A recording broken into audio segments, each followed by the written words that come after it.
Hey guys, so today's video is me tier ranking every game that I played in 2022 in preparation for 2023. These are Nintendo Switch games, of course, that's what my channel's about. I hope I included every game. If I didn't, clearly that means it wasn't even great enough to try and remember to put it on the low end of the tier. But these are the main games that I've played. Subscribe to the bell icon for engagement. My other channels will be in the description. And let's start tier rankings. So these might be controversial, so don't hate me. If you want to tell me about your tier ranking and what you thought about my opinions, let me know. But don't shout at me if your game didn't make it to addicted. So this is the tier ranking. We have addicted, great, middle, so-so, and no. And we have all the games down here that I played. So I'm just going to get into all of that now. Animal Crossing is the first game I have on here. I have been playing it this year. Obviously it didn't come out this year, so that's a bit of a, but I'm going to put it... It's either great or middle, and I know that's very controversial. I just don't think Animal Crossing New Horizons is what I wanted it to be. I think it was great for when it came out during the pandemic, but I think right now I would put it in middle. So are we basing it off like my initial opinion or like now? Because if it's now, then it's middle. I rarely touch that game. I think now it's become just a decorating game. Like if you enjoy decorating stuff, get Animal Crossing. If you love like creating new things, get Animal Crossing. But if you want like a life simulator game, Animal Crossing is not that game anymore. I think you'd actually have more fun playing Animal Crossing New Leaf from 3DS, where it actually had character and it was an actual like life simulation game. Right now I feel like we're doing like house decorating, and that's just not really my vibe. I'm gonna put it into, but then the thing is, like, it did come out essentially when like the UK went into lockdown. That's when it came out, and I spent about 10 hours a day on it. Like, no joke. I was addicted. I'm gonna put it into great for now, just for the memories, but that might change depending on what else I put into great. Then you have Bear and Breakfast. It's kind of like Cozy Grove. If you played Cozy Grove, it's about a bear that has a bed and breakfast, and you run a bed and breakfast, and you create rooms and add decorations, and people pay you for it, and you get like satisfaction, like customer satisfaction from it, and you go around and you collect stuff so you can build more stuff. But it is quite limited in the sense that there is a formula to how to get paid well and how to get customer satisfaction that is literally just putting a lot of expensive products into one room. So once you get the formula going, it does get a little bit stale. I also think the controls are quite clunky for the Switch because it is a PC game. So I'm actually going to put it into middle. I thought it was cute, but it's nothing that I would like write home about. Breath of the Wild, Zelda, that is a game that I play every year since I got it. I still go in, I do my hours, mainly in anticipation of Tears of the Kingdom.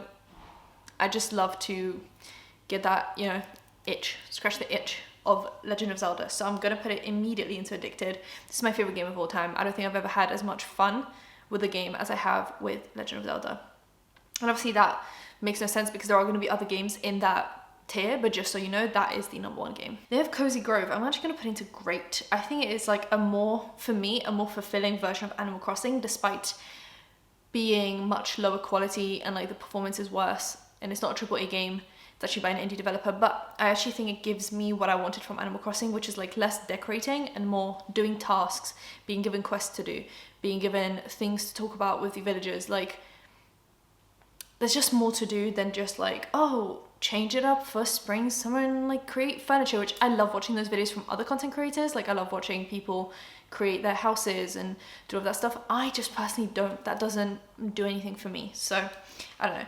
Dead by Daylight is a game that I used to play on the PC, and then I started playing on the Switch. And I'm waiting for them to do cross-platform progression, so that I can maybe start playing it once I get my PlayStation 5 that I've been planning on getting, or maybe a Steam Deck or something, just so I can get a higher quality of performance, because it does look a little bit clunky on the Switch.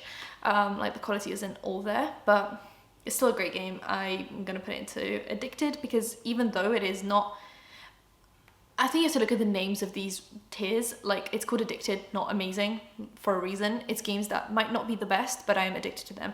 And I'm addicted to Breath of the Wild, but I'm also addicted to Dead by Daylight, even though the two could not be further apart in like quality of game. That's what I'm saying. Jenny LeClue is a bang in the middle. It's a about 10-hour long mystery where you follow Jenny LeClue, who is solving a mystery. And that's it. It was supposed to fill the void for me of Professor Layton and the lack of those games on the Switch due to the end of the story in the 3DS series. So I'm never going to get Professor Layton again as far as I'm concerned. And the Professor Layton like spin-off that came out on the Switch was god-awful, and they never touched it again for good reason. So this was supposed to fill the void, but it is just fine. Like, it's not bad. I might actually even put it into so-so. I'm jumping between the two. Kirby and the Forgotten Land is great. It is for kids, so it's quite childish, so I'm not going to put it into addicted, but it is amazing. It's cute, it's adorable, it's a great game to jump into when you're just like, I have like an extra 10-20 minutes, let me get through some levels. And there is quite a lot of replayability because you get like a checklist for each level, and you don't find out some of what's on the checklist until you clear the level, and then you can go back to see if you can beat it again. So it's amazing. Then we have Mario and Rabbids Kingdom Battle, and I just bought Sparks of Hope, so when I finish this I can get into Sparks of Hope, but I'm gonna put it into Addicted immediately. I dream about this game. I love playing it. Like, if I'm playing my Switch, I'm like, I need to play this game for at least 1 or 2 battles because it's so incredible. You basically play as Mario and Rabbids, and you go through all the levels as a Mario game would, and then you get to a battle where you have 2 to 3 moves per character. You can move once, you can shoot another character once, and then you can do one special move, and then it cuts to the other team doing the same until you beat everyone in the game or they beat you. Pokemon Sword and Shield. I got Sword. I always get the like blue-y variation, whatever that may be. Obviously with Violet and Scarlet, it's Violet, but that still leans a little bit more bluish. That's just my aesthetic. I always get the blue ones. So I got Sword, and I'd say it is actually middle, but that then means that Bear and Breakfast, I wouldn't put Bear and Breakfast and Pokemon Sword on the same level. I'm actually gonna put Bear and Breakfast on so-so, and then leave Pokemon Sword in the middle. I think it's a very average Pokemon game. It's actually not very addictive, and I found myself like trudging along to try and finish it, and I still haven't finished it. It doesn't get me excited. It doesn't make me feel things. I think the story is quite bland. Like, even if they could even say that there is a story there to begin with, but if you can, then it's very bland. It just doesn't give me the same vibes. I don't really care about filling the Pokedex. I don't care about beating the gyms. I'm just very kind of like, and the introduction bit of it is so long that like by the time you get to the first gym, you're like, I'm so tired of this boring script, with this boring story. There's like nothing going on. So I'm gonna put it into middle because it's not by far like my favorite game or my favorite Pokemon game.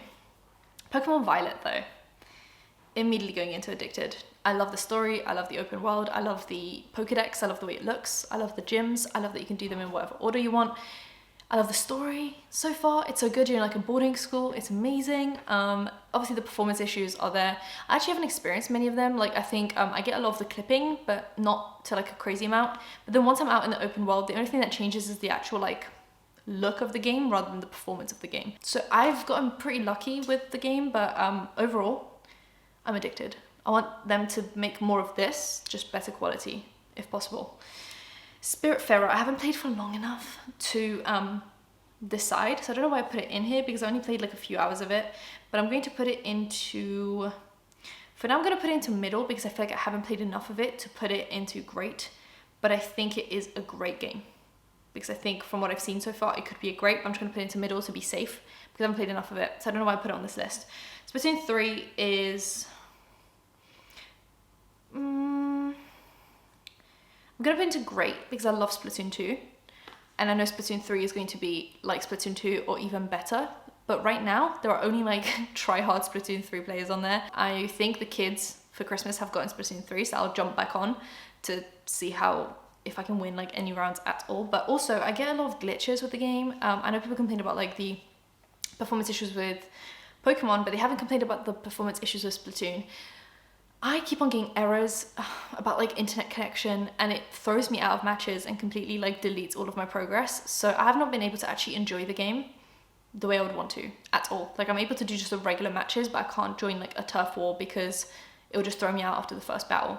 So it's great, but middle, kind of depending on the day, depending on what I'm doing. And there are also like only 2 maps. So I think after Christmas, and maybe if they fix the glitches, it's a great, but it's a middle if they haven't done those things. So just like Spiritfarer, just like imagine it's like bouncing between the two. But I'm gonna put it into great just for the fact that I enjoy the games. I just think this one is having quite a few issues. But once they fix them, I think that'll be fine. Disney Dreamlight Valley, Addicted. I love this game so much. When I first started talking about it, I was like, oh my god, there are so many glitches and issues, and it's early access, and it's a bit boring, like it's quite slow. I am addicted. I go on this game every day, and it's so fun. I can't believe I'm putting it above Cozy Grove because I've like talked about Cozy Grove so much, but I think Disney Dreamlight Valley has more longevity, like more potential for playing almost kind of like Animal Crossing, like playing forever, whereas Cozy Grove, there is like a cap. There is like an hour a day, a few characters. I've bought the DLC, so there is a little bit more gameplay there, but there will be an end at some point. Whereas with Disney Dreamlight Valley, I feel like it's itching my Animal Crossing itch. Like, you can decorate, and the decorating is great in it. I actually enjoy it more than Animal Crossing for some reason, but I just enjoy doing the quests, and I enjoy like unlocking stuff and doing all of that stuff. So I actually think I enjoy Disney Dreamlight Valley more than Animal Crossing. It feels weird to put Disney Dreamlight Valley along with like Zelda in the same tier, but like I said, this tier list isn't like which game is the best. It's like which game am I addicted to, and I'm addicted to Disney Dreamlight Valley this year. Coffee Talk is a so-so for me. I know that sounds harsh, but I can't put it up here with Pokemon Sword and Spiritfarer because it feels like it's more on par with these. So feels right, but it feels wrong at the same time. I just think there's a lot of reading and not a lot of doing, and the coffee art is so difficult to do that it puts me off playing the game. Maybe I'm just doing it wrong, but it's just the kind of game that I can't play while I'm watching something because I want to read the storyline, but I want to watch something while I'm playing a cozy game. So let's go into so-so. Unpacking is a great game. It's a great game. It's very short, but you can replay it a few times to get different achievements, and it's such an emotional story told through a very simple gameplay mechanic, which is just unpacking things. And it also has a retro look to it, which is super cute, and you can play this game while watching stuff but still get the most of the game. So I love it. It's a great game. Down in Bermuda is a so-so game. I think I bought it for maybe 99p, so obviously it's worth it in the long run, even if it's a so-so game. But the controls are quite clunky. Like if you try and drag, it would just like clip weirdly because there's no like smoothness in the controls. So I'd say it's a pretty like so-so game, but for the price tag, I'm not complaining. Then we have Arca, which is right now it's a no for me, but maybe it's a so-so. I've only played like an hour of it because I immediately, when I got on, just the vibes were off. I felt like the art style wasn't really my thing.